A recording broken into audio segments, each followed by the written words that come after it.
En pierre, teintée de noir, une statue nommée le taureau, de 8 mètres de long et 4 de large, représentant un taureau de combat, a été inaugurée ce matin sur l'esplanade.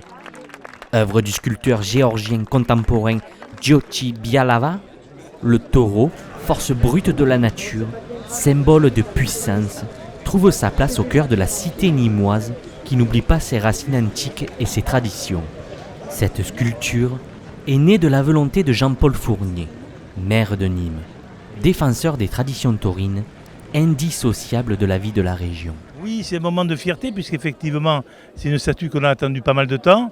On a attendu de découvrir l'emplacement que j'ai choisi ici parce que je pense que cette structure représente l'identité nîmoise, la force du taureau, la valeur du taureau.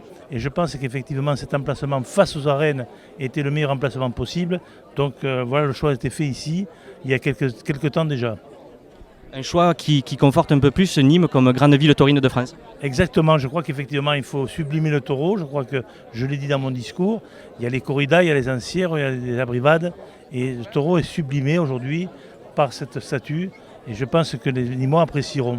Écoutez, c'est le troisième élément du cartel. Le premier élément, c'est il y a 2000 ans, les Romains ont eu la bonne idée de faire jaillir 2 avant-corps de taureau des arènes. Et cela nous place au ciel du taureau depuis 20 siècles. Ce qui n'est pas rien, surtout face à un certain nombre de gens qui ont une inculture totale. Vous voyez ce que je veux dire ?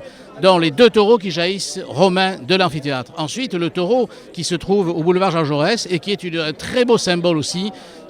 Certes, on va nous dire c'est un bœuf. Oui, mais avant d'être un bœuf, c'est un taureau. Et donc, c'est très sympathique aussi. Un maire de Paris qui était nîmois, ce qui doit nous rendre fiers, eh bien, a offert ce taureau et il est remarquablement placé sur cette colonne. Et puis aujourd'hui, ce taureau qui est une création contemporaine, nous sommes une ville d'art contemporain. Là, une ville de sculpture et une ville d'art dans la ville, ce qu'on appelle le musée éclaté. Il est éclaté dans la ville, il y a plusieurs endroits dans Nîmes, on pourra en reparler une autre fois, où des œuvres d'art très importantes se situent. Et bien voilà un taureau face aux arènes. Nous avions un homme qui est Christian Nimeigno, qui accueille les aficionados, et aujourd'hui ce taureau nous invite à le suivre et à entrer dans les arènes. C'est un très beau symbole. Vous savez, la tauromachie c'est un art, la corrida c'est un art. Un torero c'est un artiste qui travaille, j'allais dire qui se bat, non, mais qui est uni à une matière première. Le sculpteur avec le marbre ou la pierre, le peintre avec la toile, les pigments, etc. Et bien là, on a une qualité d'art extrêmement intéressante en matière de sculpture et on a une symbolique parce que il est à la fois réaliste, ce taureau, il est symbolique. Et il est surtout plus grand que nature, c'est-à-dire qu'il est le symbole dans sa puissance, dans sa force, au-delà de l'homme. Il est plus grand que l'homme, ce qui est légitime puisqu'il est un dieu.